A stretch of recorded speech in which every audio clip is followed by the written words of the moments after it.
Récemment, l'UEFA a décidé de réformer la règle portant sur le fair play financier dans le monde du football. Mais est-ce que ce nouveau fair play financier sera vraiment plus juste? Bienvenue sur la chaîne Le Sport en Bref, et justement dans cette vidéo on va parler du fair play financier et de la réforme du fair play financier dans le monde du football qui vient d'être effectuée par l'UEFA. Avant de parler de cette réforme, on va commencer par parler de la mise en place de ce fair play financier qui a eu lieu en mai 2010.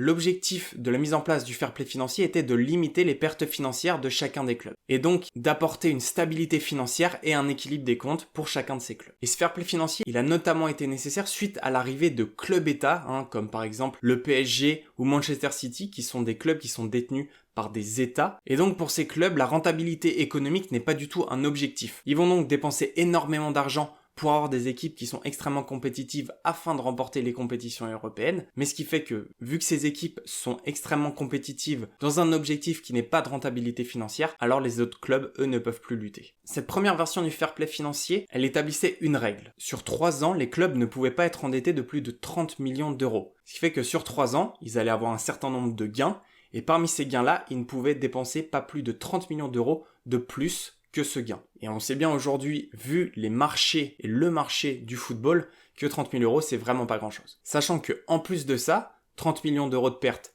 sur 3 ans, sachant que ces pertes doivent être compensées intégralement par le propriétaire. Le propriétaire doit donc remettre la main à la poche tous les 3 ans afin de combler justement ce déficit de 30 millions d'euros. En résumé, en fait, les clubs qui participaient aux compétitions européennes ne pouvaient pas beaucoup dépenser plus que ce qu'ils avaient gagné. Et ce fair play financier-là, il a quand même été vachement controversé, aussi bien par les grands clubs que les petits clubs. Les grands clubs, eux, trouvaient que c'était extrêmement dur pour eux de pouvoir se développer, puisqu'ils ne pouvaient pas faire de réels investissements, alors que les petits, eux, ne trouvaient en aucun cas que ça équilibrait la discussion lors des compétitions. Et cette première version du fair play financier a sûrement signé sa mort en 2020 avec une énorme perte de crédibilité. Manchester City a été évincé de la Champions League et de toutes les compétitions européennes pour non-respect du fair play financier. Là, on se dit c'est super, il y a des vraies sanctions à la suite du non-respect de ce fair play, mais au final pas du tout, puisque après avoir fait appel, ils ont finalement été acceptés et ils ont pu justement participer à la Champions League.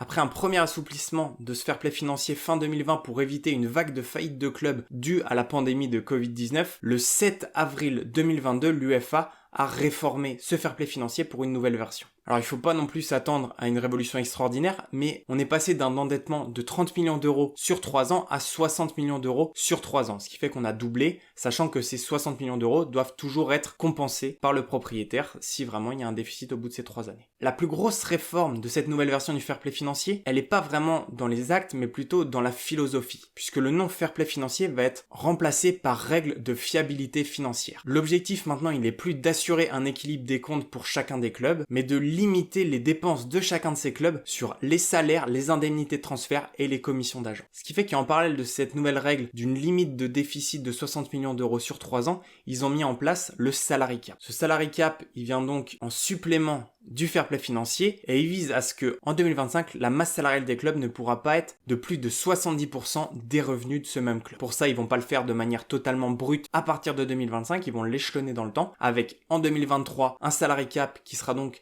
de 90% des revenus du club, en 2024 80% des revenus du club et donc en 2025 70% de leurs revenus. Il faut savoir que c'est une règle, ce salary cap, qui est déjà en vigueur en Espagne et c'est notamment cette règle-là qui a empêché le FC Barcelone de pouvoir prolonger Messi lors de l'été 2021 puisque tout simplement Messi, même s'il décidait de jouer gratuitement, eh bien le salary cap était supérieur justement à ce pourcentage. Et en plus donc de l'instauration de ce salary cap, ils ont bien sûr mis en place des sanctions en cas de non-respect qui vont de la simple sanction financière au retrait de points en Ligue des Champions et même voire jusqu'à la rétrogradation en Europa League. On voit donc vraiment avec cette réforme de l'UEFA, donc du fair play financier en règle de fiabilité financière, que l'objectif là, il est bien justement de limiter les dépenses des clubs. Et c'est notamment à cause de toutes ces règles qui est en train de mettre en place l'UEFA que le projet de Super League a failli voir le jour. Pour rappel, ce projet de Super League qui a énormément fait parler l'année dernière, il visait à créer un championnat fermé européen entre les meilleurs clubs d'Europe. Et un des objectifs majeurs de la création de cette Super League, c'était notamment justement de sortir de l'instance de l'UEFA et donc de plus du tout être régi par l'ensemble de la règle et notamment du fair play financier. Les clubs qui étaient à l'origine de cette Super League voulaient tout simplement avoir beaucoup plus de liberté. Ce projet, on ne sait pas vraiment où il en est aujourd'hui. Certains clubs continuent de vouloir le mettre en place, d'autres se sont complètement retirés. Là-dessus, on a aussi une affaire à suivre.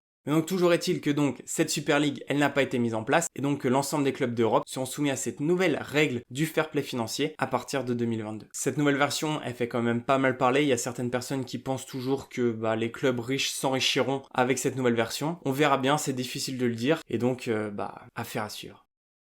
Voilà, c'est tout pour aujourd'hui sur l'explication justement de cette nouvelle version du fair play financier dans le monde du football. J'espère que ça vous a plu. Si c'est le cas, n'hésitez pas à mettre un j'aime à la vidéo. N'hésitez pas non plus à partager cette vidéo. Et on se retrouve très vite pour une nouvelle vidéo. Salut à tous!